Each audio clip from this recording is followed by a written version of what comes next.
안녕하세요. 자, 오늘은 컴퓨터 활용 능력 2급 실기 연습 문제를 한번 같이 공부해 보도록 하겠습니다. 이 연습 문제는 이제 2021년부터 우리 커말 엑셀이 버전이 변경이 됐죠. 2010 버전에서 2016 버전으로 변경이 됩니다. 그래서 그 변경되는 버전에 대한 연습 문제, 예시 문제를 같이 한번 풀어보도록 할게요. 자, 이 문제는 우리 대한상공회의소 자격검정 사업단에서 다운받아서 같이 공부해 보시면 되겠습니다. 자, 우선 사용자 유의사항은 따로 설명드리진 않을 거고요. 한번 여러분들이 다운받아서 읽어보시면 되는 부분이라서 넘어가도록 하겠습니다. 자, 우리 1작업부터 기본 작업, 문제 1번 기본 작업부터 진행을 해볼게요. 기본 작업 1번은 뭐 그대로 입력하는 부분이라서 따로 설명을 드리진 않겠습니다. 뭐 테두리를 그린다거나 글자체 글자 크기를 변경하실 필요는 없으세요. 그냥 그대로 입력만 해주시면 되는 부분이라서 따로 뭐 설명드리진 않겠습니다. 그래서 기본 작업 2번부터 여러분들과 같이 한번 진행을 해보도록 하겠습니다. 자, 기본 작업 2번 문제 진행을 한번 해볼까요? 자, 제일 첫 번째 1번. 자, A의 첫 번째서부터 F의 첫 번째 영역은 병합하고 가운데 맞춤. 글꼴은 맑은 고딕의 크기는 16. 그 다음에 굵게와 이중실선의 밑줄을 넣어주라고 되어 있네요. 자, 그러면 시작을 해볼까요? 자, A의 첫 번째부터 F의 첫 번째. 자, 병합하고 가운데 맞춤. 클릭. 자, 글꼴. 자, 글꼴은 목록 단추, 목록에서 직접 찾으셔도 되는데 찾는데 조금 시간이 걸릴 수가 있으세요. 그래서 직접 입력을 하셔도 되겠습니다. 맑은 곳이 바로 있으니까 찾아볼까요? 맑은 곳이 클릭 이렇게 찾아줄게요. 자, 글꼴은 16포인트입니다. 역시 입력. 입력을 했을 때는 되시는 대로 엔터를 쳐서 입력 작업을 끝내세요. 그래서 16포인트하고 엔터. 굵게. 자, 그리고 밑줄은 이중실선입니다. 그래서 여기 삼각형 단추, 밑줄에 목록 단추를 클릭해서 이중 밑줄 이렇게 선택을 해주세요. 자, 그러면 1번은 끝났습니다.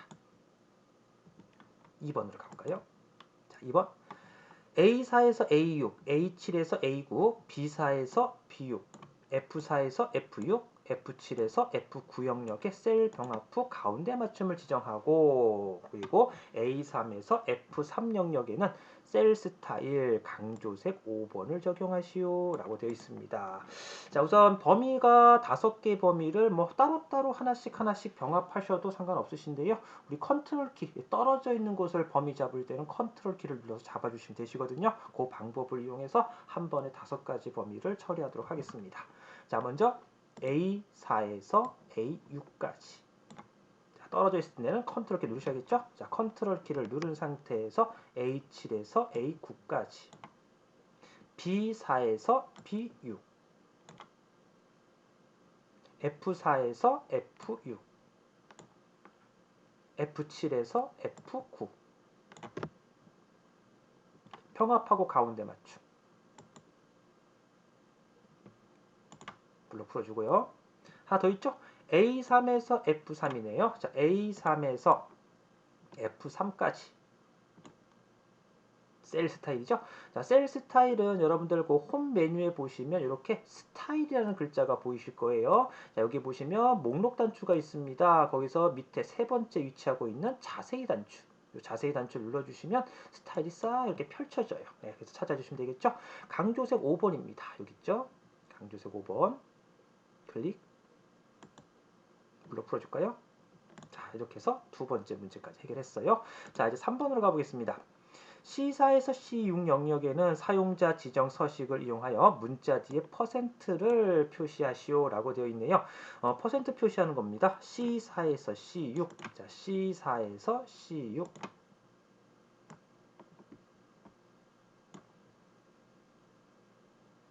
자, 퍼센트 또 이거 누르시면 안 되신 거 아시죠? 이건 숫자에 대해서 여러분들께서 퍼센트 붙여주시는 거라서 이것은 따로 입력하시는 것이 아니고요.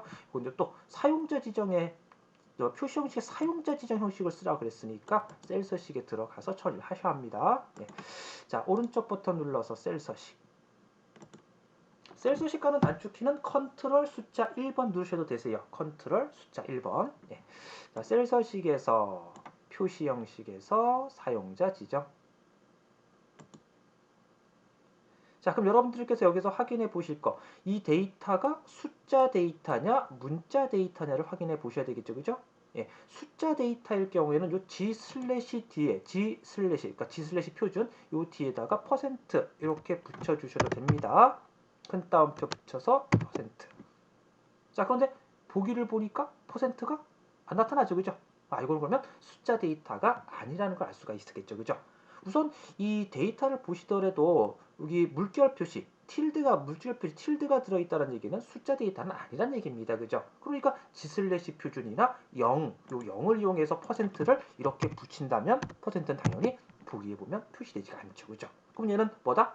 그렇죠? 문자 데이터다. 그러니까 문자 데이터는 어떻게 합니까? 문자 데이터를 표현할 때는 골뱅이 표시죠. 그죠? 골뱅이 표시. 자, 골뱅이 표시 붙이고 큰 따옴표 찍고 퍼센트 큰 따옴표 이렇게 붙여주면 자, 보기 보세요. 퍼센트가 들어가죠. 그래서 셀 서식 부분에는 내가 데이터가 숫자 데이터냐 문자 데이터냐를 먼저 여러분들께서 판단을 내리시고 그리고 작업을 해 주셔야 되겠죠, 그죠? 자, 그 다음에 이 문자 앞뒤에 큰 따옴표를 이렇게 붙여주시는 게 좋으세요. 어떤 문자는 큰 따옴표를 안 붙이면 표시가 안 되는 문자가 있습니다. 네, 그래서 습관적으로 셀 서식에 사용자 지정에 추가되는 문자에는 큰 따옴표를 붙여주는구나 라는 것으로 여러분들 생각해 주시면 될 것 같아요. 자, 됐습니다. 확인. 자, 그래서 문자 형태의 셀 서식의 표시 형식은 골뱅이 표시를 붙인다는 거 꼭 잊지 말고 기억해 주십시오. 자, 이렇게 해서 3번 해결했습니다. 4번으로 가볼까요? D4에서 D9 영역의 이름을 배점으로 정의하시오. 자, D4에서 D9까지네요. 이름 정의는 우리가 보통 이제 수식에서 이름 정의 이렇게 들어가셔도 되세요. 그런데 뭐 그렇게 할 필요 없고 우리는 여기 이름 상자라는 게 있습니다. 요거를 활용하시는 것이 더 편하실 수가 있겠죠, 그죠? 여기 지금 D사라고 찍혀 있는 부분이 이름 상자라는 곳이죠. 여기를 클릭하시고 자, 배점이라고 입력을 합니다. 오타나지 않게 정확하게 잘 확인해 주시고요. 자, 입력을 했으면 엔터. 됐습니다. 꼭 엔터 치셔야 돼요. 입력하신 다음에 꼭 엔터를 쳐야지만 이름이 정의가 됩니다. 나 모르고 실수로 이름 정의를 잘못했어 라고 하신다면 여러분들 수식의 이름 관리자 여기에 들어가셔서 잘못된 이름을 삭제하거나 편집해서 고쳐서 사용을 하셔도 됩니다. 뭐 이런 거를 안 하려면 정확하게 입력하면 되는 거죠. 뭐 그렇게 어려운 부분 아니시니까. 예. 자, 그 다음에 마지막 5번입니다. A3에서 F9 영역에 모든 테두리를 적용하고 굵은 바깥쪽 테두리를 적용하시오. 자, A3에서 F9까지. 홈에 가면은 여기 테두리 단추가 있으세요, 그죠? 이 테두리 단추를 이용을 하겠습니다. 자, 테두리 단추를 클릭, 모든 테두리.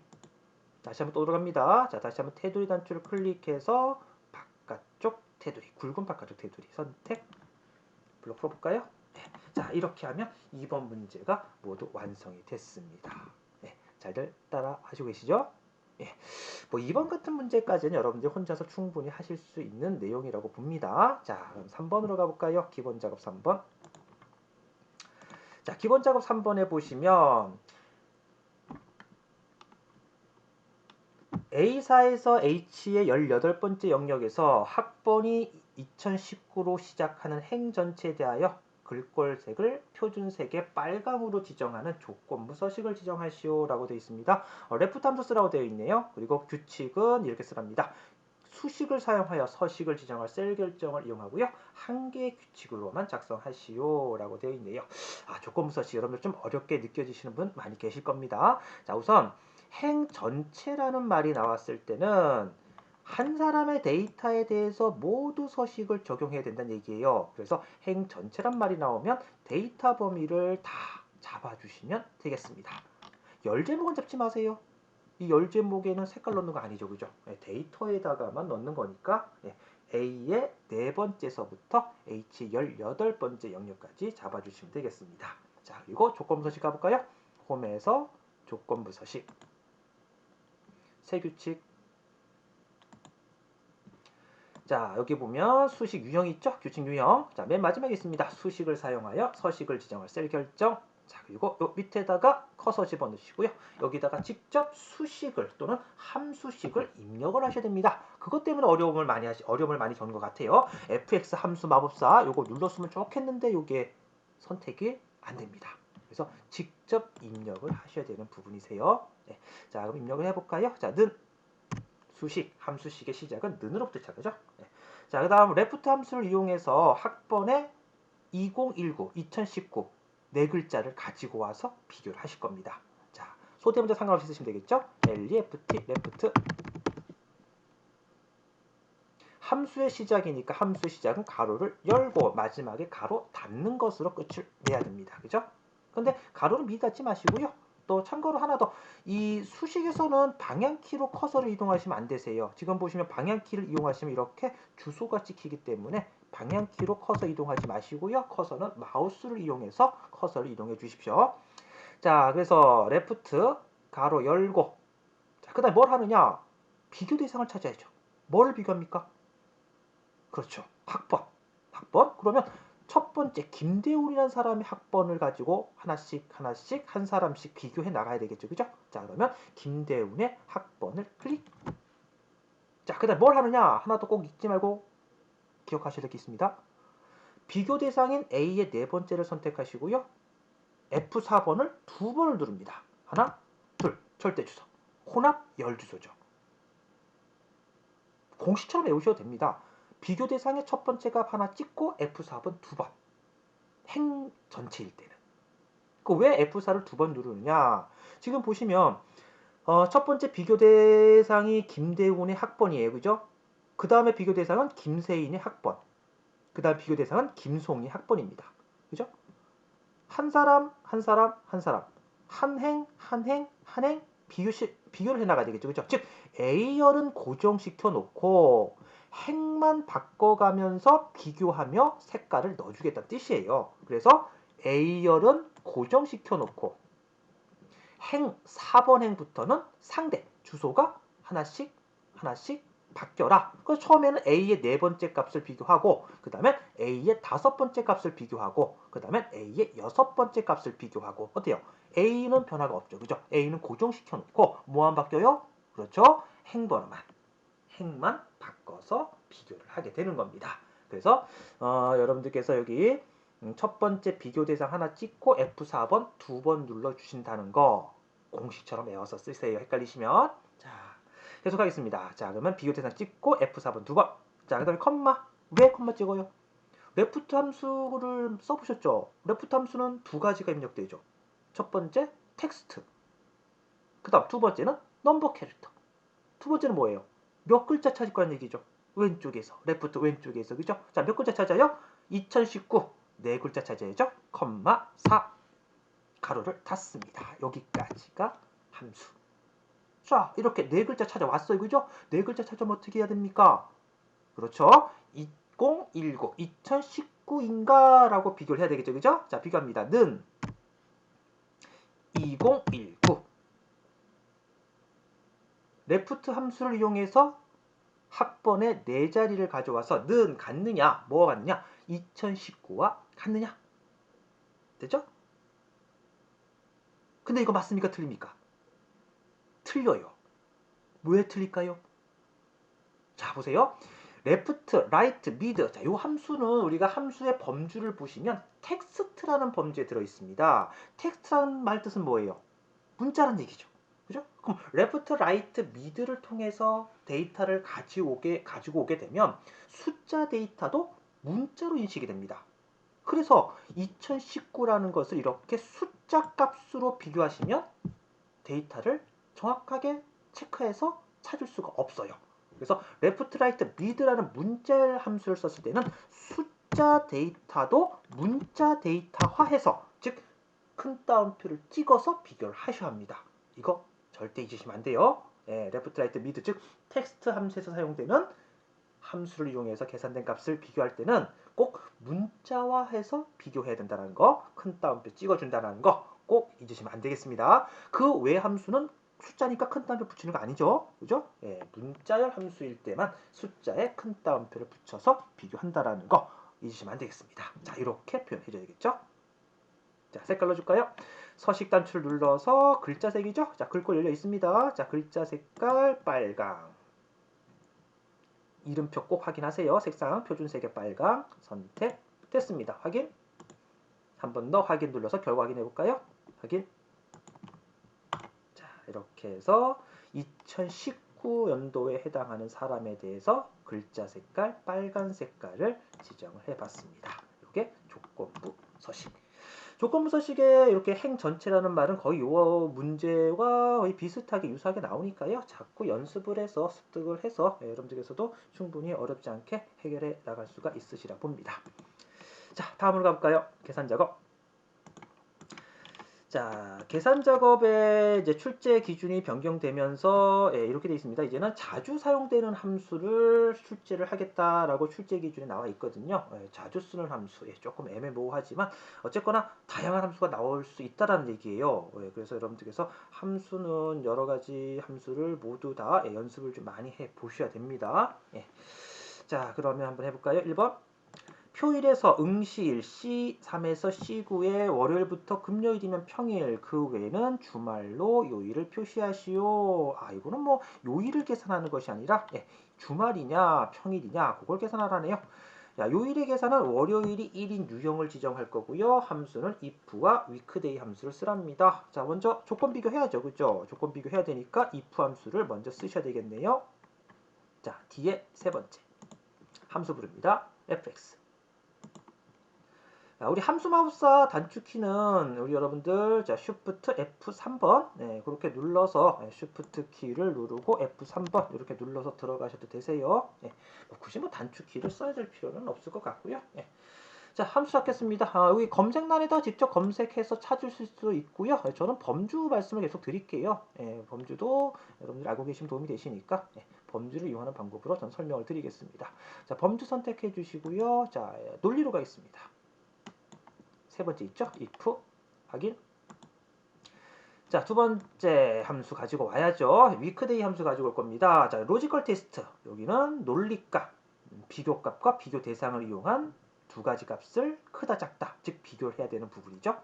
뭘 비교할 거냐는 얘기예요. 그러면 뭘 비교할 거냐면 weekday를 이용해서 계산해 온 요일의 번호가 금요일에 해당하느냐, 월요일에 해당하느냐, 아니면 주말인 토요일이나 일요일에 해당하느냐 이거를 이제 따져보라 얘기입니다. 그죠? 자, 그럼 여기서 이제 weekday 함수로 요일에 해당하는 번호를 계산해 오도록 할게요. 자, 함수 추가로 가겠습니다. weekday는 날짜 있겠죠. 그죠? 날짜 및 시간에 가서 weekday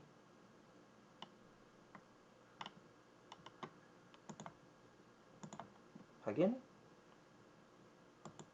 자, weekday는 두 가지 값을 입력받아요. 자, 시리얼 넘버, 요일을 계산할 날짜 데이터가 되겠죠. 자, 요일을 계산할 날짜는 김종민의 응시.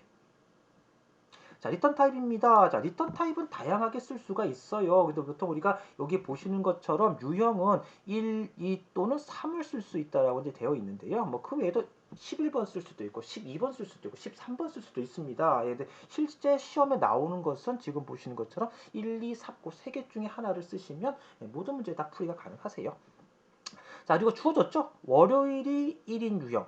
그럼 리턴 타입은 월요일이 1이다. 그러면 월요일이 1인 건 2번을 쓰시면 되겠죠. 일요일의 유형은 일요일이 1인 유형은 1번. 월요일이 1인 유형은 2번. 월요일이 0인 유형은 3번. 이게 설명 있습니다. 미디어 설명 있죠, 그죠? 여기 설명 있으니까 이거 참고하시면 되겠죠. 월요일을 1로 하는 유형은 2번입니다. 리턴 타입은 2번. 그러면 이제 weekday 함수에 의해서 weekday가 여러분들 뭐 요일을 직접 계산하는 게 아니에요. 요일 월화수목 자체를 계산하는 것이 아니라 요일에 해당하는 1년 번호를 산출해주는 함수가 바로 weekday입니다. 그래서 weekday에서 지금 2라고 적었기 때문에 월요일의 1년 번호가 1번이 되는 거고요. 화요일이 2번, 수요일이 3번, 목요일이 4번, 금요일이 5번, 토요일이 6번, 일요일이 7번 이렇게 번호가 일률적으로 매겨지는 것이 바로 weekday 함수예요. 자, 그래서 weekday 함수로 계산했습니다. 자, 이제 비교로 와야겠죠? 자, if로 되돌아옵니다. 클릭. 자, 여기 if 함수 클릭해서 되돌아오시고요. 자, 요 뒤에다 비교해야죠? 클릭. 자, 월요일부터 금요일까지가 평일이면 자, 제가 아까 방금 월요일이 1번이고 화요일이 2번이고 그죠? 이렇게 말씀드렸어요. 그죠? 그럼 금요일이야 뭡니까? 금요일이면 5번이 되겠죠. 그죠? 그러면 5번까지가 1, 2, 3, 4, 5번까지가 평일이잖아요. 그죠? 그러면 작거나 같다 5. 5보다 작거나 같느냐? 5보다 작거나 같으면 true. 어떻게 해라? 평일을 찍어라. 펄스 그렇지 않으면 자 그렇지 않다는 얘기는 5보다 작거나 같지 않다. 다시 말해서 6, 7에 해당하는 거죠. 6, 7은 뭡니까? 토요일과 일요일이잖아요. 그죠? 위크데이에서 계산된 숫자 값에 의하면 6, 7은 일요일이잖아요. 그죠? 토요일, 일요일. 됐습니까? 그러면 그 외에는 뭐로 해라? 주말로 해라. 자, 그래서 위크데이라는 것이 요일 자체를 계산하는 게 아니라는 걸 다시 한번 기억하셔야 됩니다. 요일의 번호, 1년 번호를 산출해주는 함수예요. 그래서 월요일부터 시작하는 2번 방식이니까 월요일부터 번호가 1, 2, 3, 4, 5, 6, 일요일이 7번으로 이렇게 번호가 산출됩니다. 그래서 자, 5보다 작거나 같은 값은 평일, 그렇지 않으면 주말. 되셨으면 확인 이렇게 나오죠. 채워볼까요? 점에다 놓고 드래그. 이해되시나요? 네. 자, 다음 2번으로 가볼게요.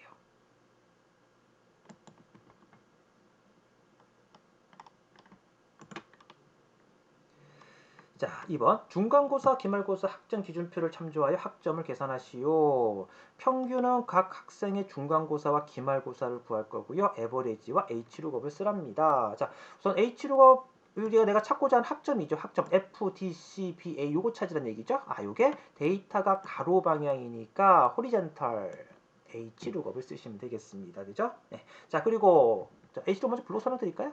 I의 세 번째 클릭. 자, H로 가져올게요. 자, fx 함수 마법사. 범주는 찾기 참조 영역. 조금 내려가서 H루거. 확인.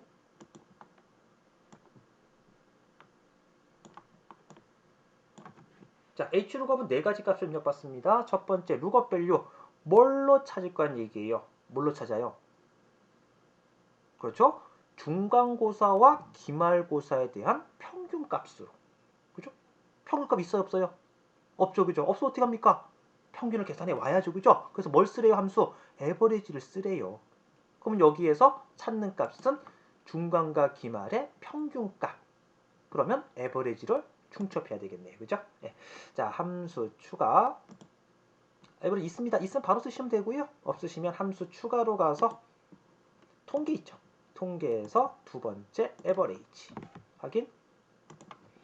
자, 에버리지 함수는 뭐 간단하니까 쓰는 건 다 아실 겁니다. 예, 우리 그냥 평균을 계산할 데이터를 범위로 잡아주면 되겠죠, 그죠? 김미영의 중간 기말 2과목. 그럼 평균값 나오죠. 요걸 가지고 이제 찾는 거예요. 어디서 찾아요?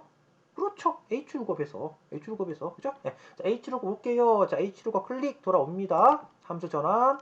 자, 그러면 룩업 밸류는 에버리지 함수가 알아서 평균을 계산해 가지고 올 거예요. 그걸 가지고 이제 어떻게 해라? 찾아라. 테이블 어레이. 어디에서? 하단에 있는 학점 기준표에서 찾아라. 자, 범위 잡을까요? 자, 이 테이블은 조건인 평균값에서부터 결과인 학점까지로 잡아주셔야겠죠. 어떤 분은 평균만 이렇게 잡으세요. 안 돼요. 또 어떤 분은 학점만 잡아요. 결과만 잡아요. 안 돼요. 조건인 평균과 결과인 학점까지 같이 하나의 블록으로 잡으셔야 됩니다. 그 다음 절대주소 F4. 자, 세 번째 로 인덱스 넘버. 지금 잡은 이 테이블 어레이의 영역에서 결과인 학점이 몇 번째 행에 로, 그죠? 로 몇 번째 행에 있는지 행 번호를 쓰시는 겁니다. 첫 번째 행, 두 번째 행, 세 번째 행의 학점 있잖아요. 그죠? 그러니까 컬럼 인덱스 넘버는 3. 자, 마지막 레인지 룩업이에요. 동일 값으로 찾겠느냐, 유사 값으로 찾겠느냐라는 거죠. 그죠? 예, 지금은 0에서부터 59점까지는 F, 60점에서부터 69점까지는 D. 자, 이렇게 자, 유사 값으로 찾아야 되겠죠? 1. 어떤 분은 이게 유사 값입니까? 동일 값입니까? 라고 헷갈려 하시는 분이 많으신데요. 우선 정의를 내리면 이래요. 첫 번째 행에 있는 이 데이터, 그죠? 조건의 데이터가 오름차순이 되어 있으면 유사값으로 찾아도 답이 나옵니다. 그러나 오름차순으로 정렬되어 있지 않다라면 유사값으로 찾을 수 없고 반드시 동일값으로 찾아야 돼요. 자, 0, 60, 70, 80, 90 오름차순으로 정렬되어 있죠. 그죠? 그러니까 이거는 유사값으로 찾을 수가 있다는 얘기예요. 그래서 레인지 루거 유사값 1 결과 찍습니다. 확인 채워볼까요? 자, 이렇게 2번 문제까지 해결했습니다. 자, 이제 3번으로 가볼까요?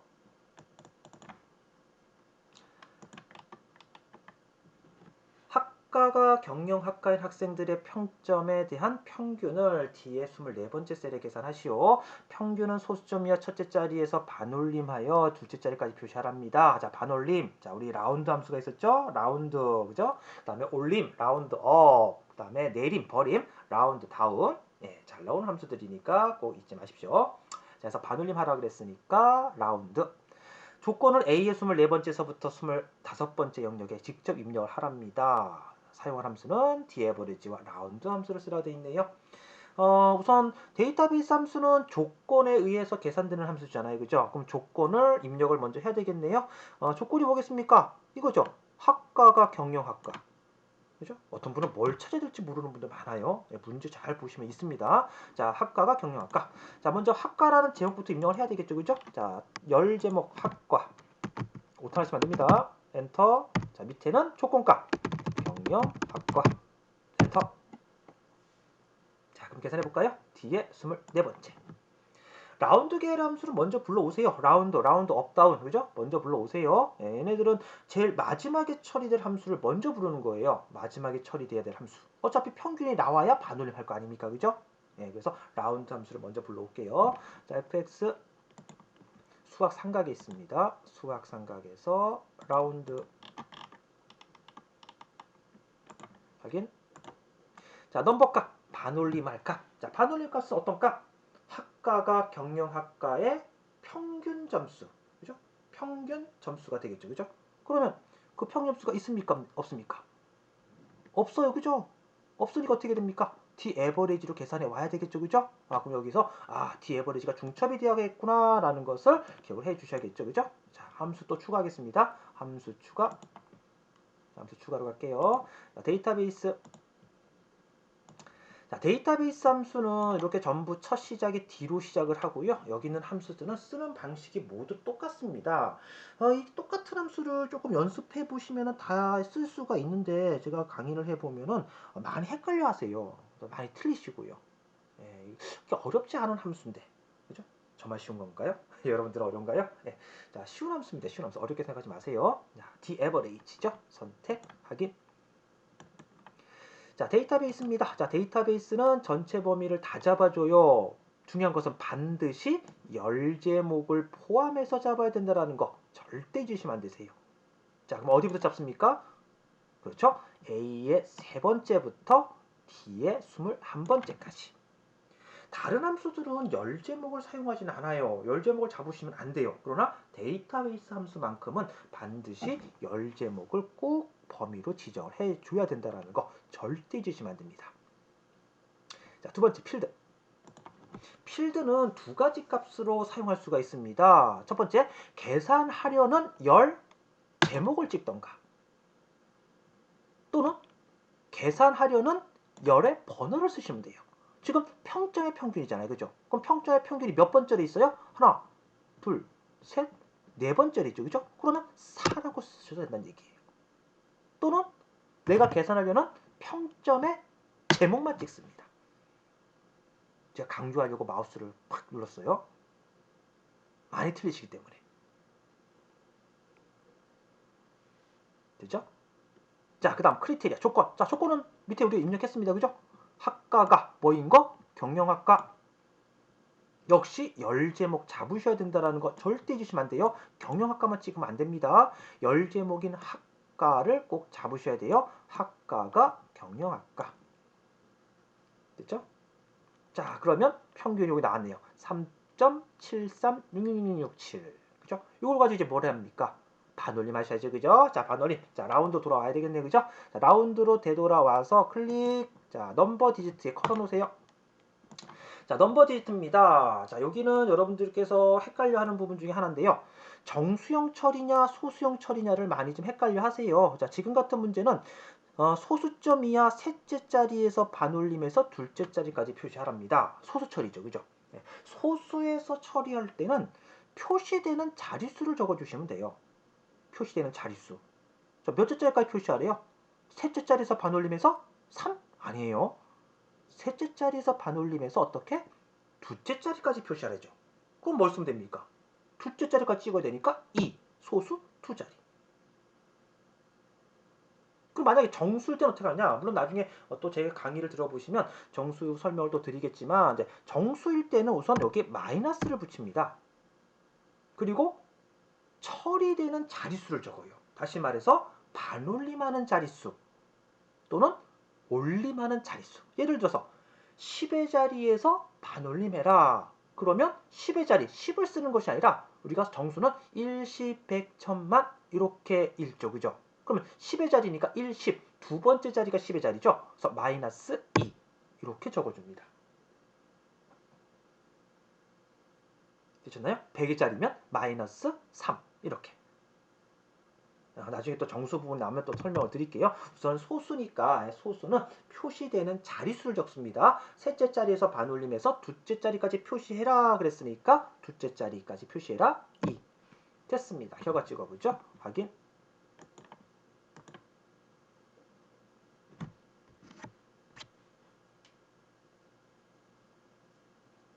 자, 되셨나요? 잘 따라오고 계시죠? 어려우세요?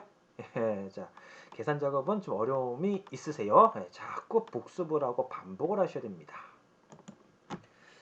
자, 이제 4번으로 가볼까요? 커뮤니케이션, 회계, 경영전략에 모두 70점 이상인 학생의 수를 계산하시오. 카운트, 카운트 if, 카운트 if s 중에 알맞은 함수를 이용하라네요. 카운트는 숫자 데이터의 개수를 세겠죠.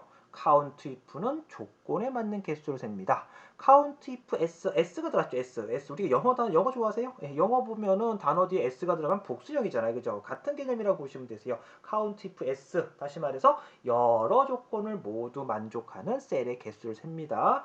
그럼 지금은 세 과목이 모두 70점 이상인 학생 수를 찾아야 되니까 세 과목의 조건이 모두 만족을 해야 되겠네요. 그죠? 그러면 count if s를 쓰셔야 되겠습니다. 자, 함수 불러볼까요? 뒤에 37번째 함수 부릅니다. 클릭해 주시고요. fx 통계로 갈까요? 통계에서 count if s 자, 크리테리어 레인지와 첫 번째 조건 범위. 크리테리아는 조건이고 레인지는 범위의 의미죠. 1. 첫 번째 조건 범위. 첫 번째 조건 뭐 순서 상관없겠죠. 세 개가 모두 만족해야 되는 거니까 순서는 상관없지만 처음에 있는 우리 커뮤니케이션부터 지정을 하겠습니다. 자, B29에서 B35 커뮤니케이션의 범위를 잡습니다. 첫 번째 조건 범위. 두 번째 칸 클릭. 첫 번째 조건값 얼마 이상? 70 이상. 크거나 같다 70. 여기 한 조건이 되겠죠. 두 번째 크리테리아 레인지 2 두 번째 조건 범위. 두 번째 조건 범위는 회계 과목으로 할까요? 회계 범위를 다 잡아줍니다. 자, 네 번째 칸 클릭. 크리테리아 2 두 번째 조건값 역시 70점이죠. 크거나 같다 70. 세 과목이 모두 70점으로 봤으니까. 자, 마지막 크리테리아 레인지 3 세 번째는 경영 전략 범위 다 잡아줍니다. D29에서 35까지. 여기서 다음 칸 넘어갈 때 탭키 누르시면 좋겠죠. 탭키 눌러서 크리테리아 3, 3. 자, 역시 자, 세 번째 조건값 70점 이상이죠. 크거나 같다 70. 됐습니다. 결과 찍어보죠. 확인. 세 개가 있네요. 자, 마지막 5번으로 가겠습니다. 표 5에서 학과의 앞 세 문자와 입학일자의 연도를 이용하여 학과 코드를 표시하시오. 학과의 첫 번째 글자만 대문자로 표시할 거고요. 표시 예를 보니까 날짜 앞에 세 글자 예. 헬스케어 그다음에 입학일자가 2015년 3월 2일 경우에는 앞에 세 글자와 2015 이렇게 찍어 나와야 되겠네요. 레프트 프로퍼 이어 함수와 엔드 연산자 쓰라고 되어 있네요. 뭐 레프트는 왼쪽에서부터 찾는 게 레프트. 아까 위에도 있었죠. 프로퍼는 첫 글자만 대문자로 찍어주는 함수. 이어 함수는 날짜 데이터에서 연도를 계산하는 함수가 되겠습니다. 자, 그럼 학과의 첫 글자만 대문자로 찍으라고 했으니까 우선 대문자부터 찍어 올까요? H의 29번째. 대문자 첫 글자 대문자 찍겠습니다. 프로프죠. 함수 fx. 텍스트로 갈게요. 프로프. 첫 글자만 대문자. 확인. 자, 그다음 학과 찍습니까? 아니죠? 뭐가 필요해요? 세 글자만 가져야 되잖아요. 그죠? 그럼 여기서 뭐가 들어갑니까? 레프트 함수가 들어가야죠. 그죠? 레프트 함수가 들어가서 요 학과, 헬스케어라는 요 학과에 요 세 글자만 따가지고 와야 되겠죠. 그죠? 그럼 여기서 레프트 함수가 중첩이 됩니다. 함수 추가. 자, 함수 추가로 갈게요. 텍스트에서 left.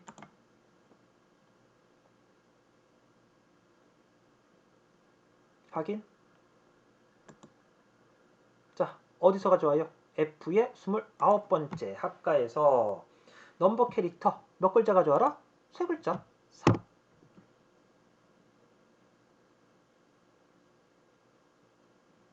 저거 찍을까요? 바로 확인. 자, 이렇게 하면 세 글자 나왔습니다. 자, 이 뒤에다 이제 뭐 해야 돼요? 2015라는 날짜, 입학일자의 연도를 가져와야겠죠. 그죠? 그럼 그 연도를 연결해야죠. 그죠? 앞에 프로포 함수와 이후 함수를 연결해 찍어야죠. 요 뒤에다 커서 갖다 놓으시고, 자, 연결합니다. Shift 7번. AND 문자열 연산자, M% 연산자. 자, 그 다음에 연도 가져오기 위해서는 이후 함수 필요하죠. fx 날짜와 시간.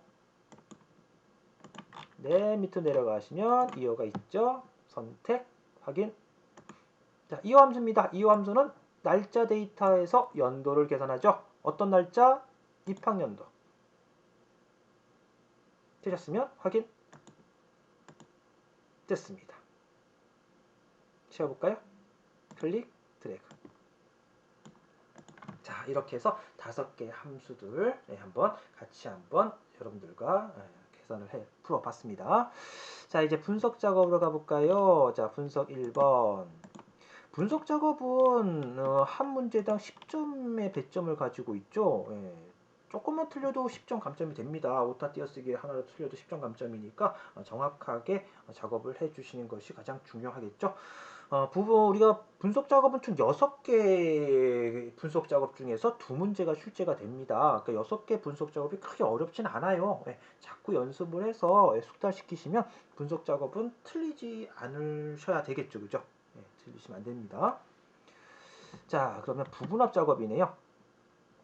부분합 기능을 이용하여 소양 인증 포인트 현황표에 그림과 같이 학과별 합계의 최대값을 계산한 후 여기까지가 하나. 그죠? 부분합은 한 번에 2가지 함수를 쓸 수가 없어요. 여기까지가 한 번. 그 다음 기본 영역, 인성 봉사, 그리고 교육 훈련의 평균을 계산하시오.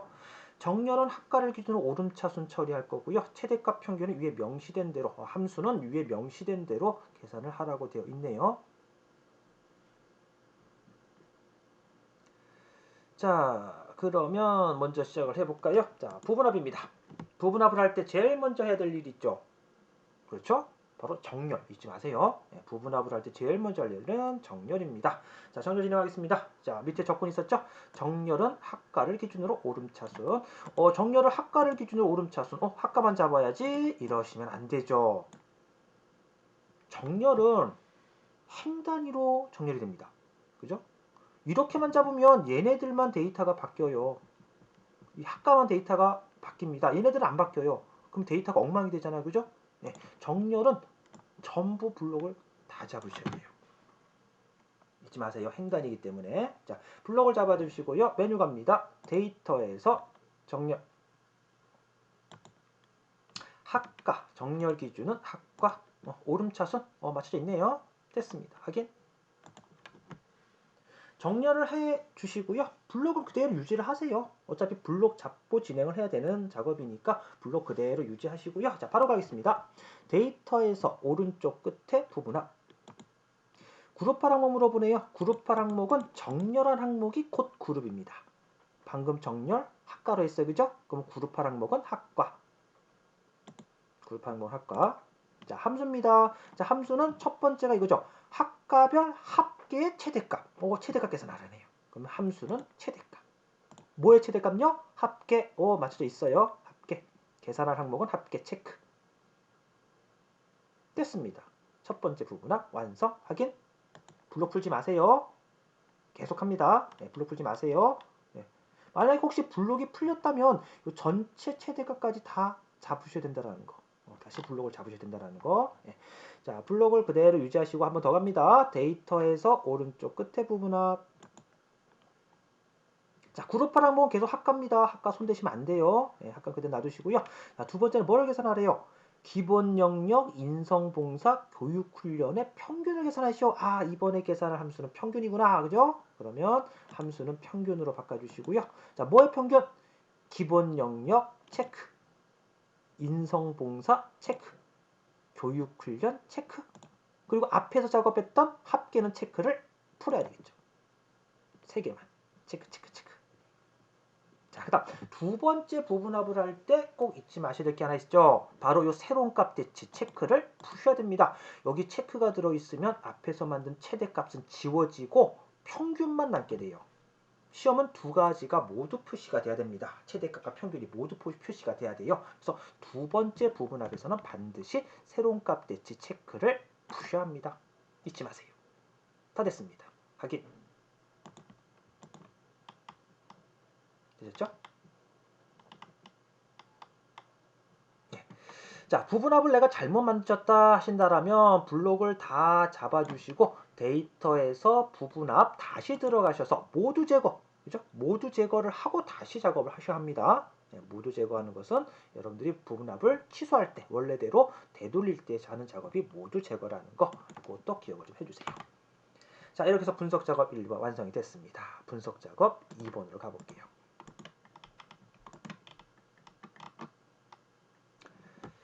자, 부분합 작업이 끝났고요. 자, 분석 작업 2번 시트입니다. 통합 기능이네요.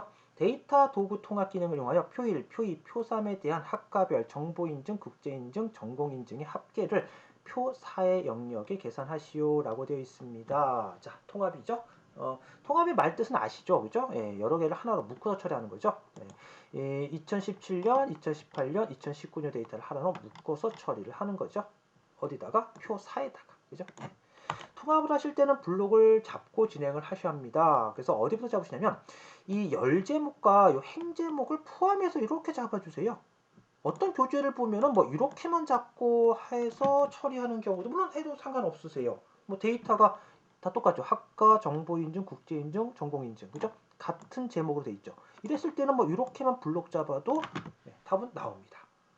그런데 뭐 굳이 그렇게 머리 써가면서 여기는 블록 잡아야지 여기는 블록 잡지 말아야지 그렇게 할 필요는 없어요. 그냥 행 제목과 열 제목을 모두 포함해서 이렇게 무조건 잡으세요. 어차피 제목으로 데이터를 찾아서 계산하기 때문에 이렇게 제목을 포함해서 잡으시면은 다른 건 뭐 내가 굳이 이렇게 잡아야지 저렇게 잡아야지 고민할 필요가 없습니다. 그냥 이렇게 잡으세요. 그래서 행 제목과 열 제목을 포함해서 F의 4에서 I의 8번째까지 이렇게 범위를 잡아줍니다. 또 여기 표 영역 G5에서 I의 8번째 영역이라 그래서 이렇게 잡아주시면 물론 할 수 있어요. 답이 나올 수 있어요. 이 경우는 이 열 제목과 이 열 제목이 다 일치를 해야 됩니다. 일치를 해야 돼요. 일치를 해야 돼요. 근데 순서가 틀리죠. 그죠? 순서가 틀릴 때는 이 제목을 꼭 잡으셔야 돼요. 이렇게. 제목으로 계산하니까. 제목을 찾아서 계산하니까. 그래서 다시 한 번 말씀드리지만 이런 고민을 할 필요는 없어요. 그냥 다 잡으세요. F4에서 I의 8번째까지. 됐죠? 자, 메뉴 가겠습니다. 데이터에서 통합. 자, 함수는 합계 계산하라 했었죠. 그죠? 합계 맞춰져 있죠? 근데 이게 자료가 들어있네요. 삭제. 물론 시험장에서 이렇게 자료가 들어가 있을 수도 있겠네요. 그죠? 그러면 클릭하고 삭제. 클릭하고 삭제. 클릭하고 삭제하면 되겠죠. 그죠? 이 상태죠.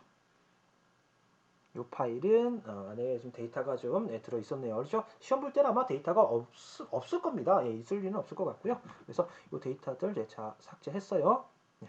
자, 이 상태가 처음 상태죠. 자, 그러면 함수가 합계. 자, 참조.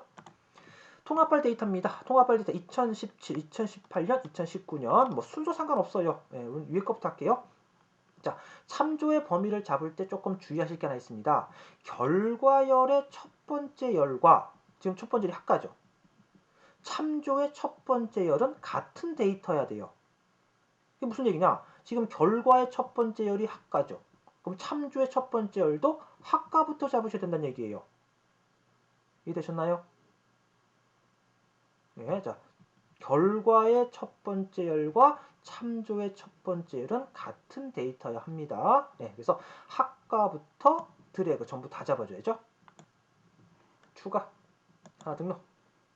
자, 그 다음에 2018년도 똑같죠? 합가부터 시작해야죠. 합가부터 전부 다 잡습니다. 이거와 같은 유형의 블록이에요. 추가. 자, 그 다음 세 번째 2019년 역시 합가부터 전부 다 잡습니다. 추가. 마지막은 뭐 추가 안 해도 등록이 되긴 하지만 좀 더 정확하게 하기 위해서 세 가지 추가. 그 다음에 뭘 해야 되느냐? 이 상태에서 그냥 확인 눌러버리시면 이렇게 제목이 지워져요. 그럼 안 되잖아요. 그죠? 네, 그래서 실행 취소 한번 할게요. 자, 실행 취소. 자, 그래서 뭘 해야 되느냐?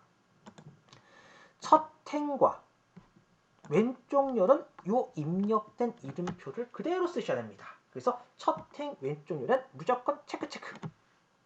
블록을 제가 아까 말씀드린 것처럼 이렇게 행 제목과 열 제목을 포함해서 잡았다면 첫째 행만 체크해야 될까? 왼쪽 열만 체크해야 될까? 그런 고민할 필요 없어요. 무조건 두 개 다 체크하시면 돼요. 물론 다양한 교재를 보면은 첫 행만 체크할 경우도 있고 왼쪽 열만 체크해서 작업하는 경우도 물론 있습니다. 근데 굳이 그렇게 할 필요 없이 블록을 저처럼 행 제목과 열 제목을 포함해서 한 번에 다 잡았다면 첫 행 왼쪽 열은 무조건 체크. 됐어요. 끝. 확인. 이렇게 되면 통합 작업이 완성이 됐습니다. 자, 이제 매크로 작업으로 가볼까요? 자, 매크로 작업입니다. 자, 매크로 시트의 표에서 다음과 같은 기능을 수행하는 매크로를 현재 통합 문서에 작성하고 실행하시오라고 되어 있네요. 2사에서 2의 8번째 영역의 총점, 여기 총점 계산하라는 얘기네요. 총점. 총점은 소양 인증 더하기 직무 인증. 이건 뭐 썸을 쓰지 말고 요 식이 나왔어요. 요 식대로 계산하는 얘기가 되겠네요. 자, 그 다음에 개발 도구의 삽입에 양식 컨트롤러를 이용해서 A의 10번째서부터 B의 11번째 영역에 생성하고 텍스트를 총점으로 입력하시고요. 클릭할 때 총점 매크로가 실행되도록 설정하시오라고 되어 있네요. 자, 그러면 만들어 볼까요? 자, 매크로 작업을 하실 때는 우선 이 셀 포인트가 계산할 위치에 셀 포인트를 놓고 매크로를 작업하시면 오류가 잘 납니다. 그래서 오류가 나면 안 되잖아요. 그죠? 그래서 셀 포인트를 빈 셀, 데이터가 없는 빈 셀을 선택하고 시작해 주세요. 네, 자, 그래서 빈 셀에 클릭. 자, 메뉴 가겠습니다. 보기에서 오른쪽 끝에 매크로 기록. 자, 매크로 이름은 총점이죠? 확인. 자, 이제 확인을 누른 순간부터 내가 하는 모든 동작들이 저장이 되는 거예요. 기록이 되는 겁니다. 물론 메뉴를 변경하는 것은 기록되지 않지만 작업하는 내용은 기록이 돼요. 그래서 불필요한 작업을 많이 하다 보면 감점 처리가 되니까 딱 해야 될 작업만. 자, 확인. 뭘 해야 됩니까? 이 두 개 더하면 되잖아요. 그죠? 자, 2의 네 번째. 자, 요 식대로 수식을 이용해서 계산한 뜻이 되겠죠. 이렇게 썼던 얘기는. 예. 자, 는 소양 인증 클릭 더하기 직무 인증 클릭 엔터. 자, 이걸 어디까지 계산해요? A의 10번째서부터 B의 어디까지 계산해요? 2의 8번째까지네요. 그죠? 그러면 채우면 되겠죠? 드래그. 자, 마지막에도 빈셀 클릭. 시작할 때와 끝날 때는 항상 빈셀을 찍고, 여기서는 뭐 블록을 어차피 취소를 해야 되니까, 블록을 풀어야 되니까 빈셀을 찍고 매크로 기록 중지. 보기에서 매크로 기록 중지. 이렇게 하면 하나의 매크로가 만들어졌습니다. 자, 그 다음에 개발 도구에 요거를 뭐 작업을 먼저 해도 되는데요. 예, 저는 매크로 두 개를 먼저 만들어 놓고 도형 지정하는 것은 나중에 할게요. 예, 뭐 수도 상관없습니다. 예. 저는 매크로 두 개를 먼저 만들게요. 자, 두 번째 매크로 만들겠습니다. 자, 두 번째는 A3에서 23 영역에 채우기 색으로 노란색을 적용하는 매크로 생성하고 매크로 이름은 채우기. 그리고 그 채우기의 매크로는 기본 도형의 빗면을 동일 시트 D의 10번째에서 E의 11번째 영역에 생성하고 텍스트를 채우기로 입력하시오 라고 되어 있네요. 자, 그러면 먼저 역시 빈셀 클릭. 자, 빈셀 클릭. 자, 메뉴 갑니다. 보기에서 매크로 기록. 자, 매크로 이름은 채우기. 확인. 자, 어디서부터요? A3에서 23. 어떤 색깔? 어떤 색깔이었죠? 노란 색깔이네요. 노란 색깔. 채우기 색깔, 노란 색깔. 뭐, 오른쪽부터 눌러서 채우기 색깔 바로 적용하셔도 되시고요. 제가 홈에 가서 할까요? 홈에서 채우기 색깔, 노란. 자, 끝냅니다. 역시 빈셀 클릭. 블록 풀고, 보기에서 매크로 기록 중지. 되셨죠? 네, 그럼 다시 이제 도형에다가 이제 매크로 지정을 할게요. 개발 도구의 삽입의 컨트롤의 단추를 동일 시트 B의 A의 10번째서부터 B의 11번째 영역에 생성하고 텍스트, 자, 안에 글씨를 총점으로 입력을 하랍니다. 자, 그러면 개발 도구로 가볼까요? 자, 메뉴 개발 도구, 개발 도구가 없네요. 당하지 마세요. 시험장에도 개발 도구 메뉴가 없을 수가 있습니다. 어디 있는지 설명을 드릴게요. 자, 개발 도구라는 메뉴는 파일에 밑에서 맨 밑에 있네요. 옵션. 파일의 옵션. 왼쪽에 항목에 보시면 리본 사용자 지정이라고 있으세요. 얘를 클릭 그러면 오른쪽에 개발 도구가 있습니다. 체크가 없죠. 체크가 없으니까 메뉴가 없는 거예요. 자, 클릭 체크. 됐습니다. 확인. 그러면 개발 도구 나오죠. 네. 자, 이렇게 개발 도구 메뉴가 없을 때는 자, 파일에서 옵션에 가신다는 거 잊지 마시고요. 자, 그러면 블록을 잡고 시작할까요? A10에서 B11. 자, A10에서 B11. 네 칸을 이용하네요. 꼭 블록 잡을 필요 없어요. 위치 파악을 위해서 위치 파악을 조금 쉽게 하기 위해서 블록 잡은 것 뿐입니다. 블록 안 잡으셔도 돼요. 자, 개발 도구에 삽입에 있죠. 양식 컨트롤러의 단추. 클릭. 자, 정확하게 그려야죠. 왼쪽 상단에서 Alt 키를 누른 상태에서 B의 11번째까지 4칸 드래그. 자, 양식 단추, 이 단추는 매크로 지정 상자가 바로 뜹니다. 총점으로 연결해줘야죠. 확인. 자, 텍스트를 안에 글씨를 자 클릭 한번 해서 커서 넣어주시고요. 자, 글씨 고쳐 쓸게요. 총점 됐습니다. 자, 2번 도형도 그려볼까요? 자, 2번 도형은 D4에서 21. 자, D4에서 21. D10에서 21. D10에서 21. 4칸 쓰네요. 자, 삽입입니다. 도형 빗면이죠. 빗면.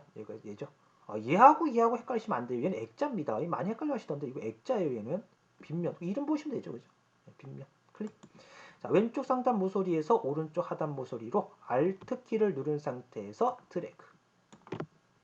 얘는 매크로 지정 대화 상자가 안 뜨죠. 그죠? 먼저 글씨부터 먼저 칠게요. 텍스트 채우기. 그리고 정렬하라는 말은 없네요. 그죠? 가운데 정렬 하라는 말 없으면 그냥 그대로 놔두시면 되세요. 정렬하라는 말이 있을 때는 가운데 정렬, 세로 정렬 눌러줘야 되겠죠. 그죠? 가로, 세로, 가운데 정렬. 하라는 말 없으니까 하지 않습니다. 자, 그 다음 매크로 지정해야죠. 자, 마우스의 오른쪽 버튼 매크로 지정. 채우기. 확인. 이렇게 하면 되겠습니다. 자, 이렇게 해서 매크로 기능이 완성이 됐어요.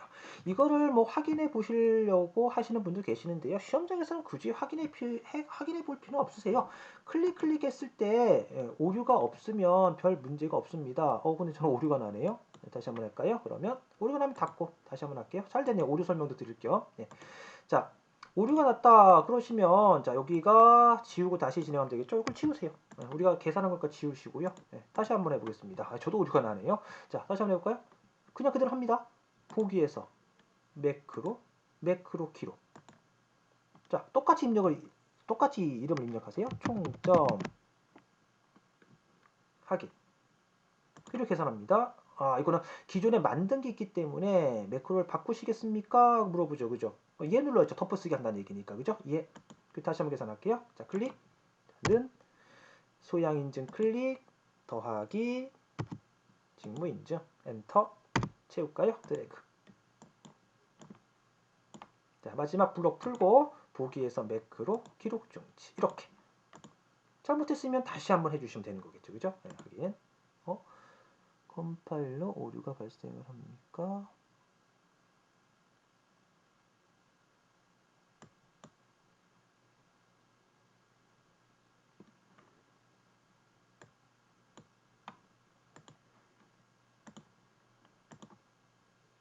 자, 매크로 지정 다시 한번 해볼까요?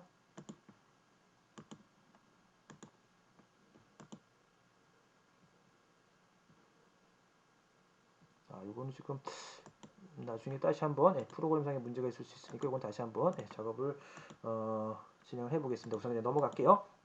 프로그램 문제가 있는 건데 지금 요거는 하신 작업은 맞고요. 계속 진행하겠습니다.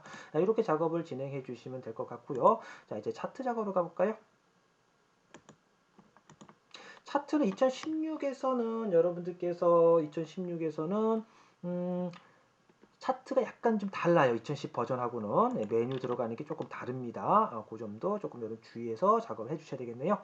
자, 1번 합계 계열과 2016년 요소가 제거되도록 범위를 수정하시오. 합계 계열과 2016년 요소를 제거하랍니다. 그럼 합계가 지금 여기 보면은 보라색이죠. 그럼 보라색 클릭하시고 딜리트 키로 바로 지우셔도 돼요. 지우는 건 간단합니다. 그런데 2016년 요소죠, 그죠? 요 항목을 지우실 때는 요소 이렇게 하고 딜리트 키 누를 수 없잖아요, 그죠? 그래서 차트 영역에서 오른쪽 버튼 데이터 선택 여기서 지우셔야 됩니다. 자, 2016년은 오른쪽 가로 항목이에요, 그죠? 이거를 왼쪽으로 행렬 전환을 먼저 해주셔야 돼요. 여기서 제거할 수 있으니까. 자, 행렬 전환으로 선택 2016년을 선택하고 제거 풀어야죠. 2016년만 선택하고 제거.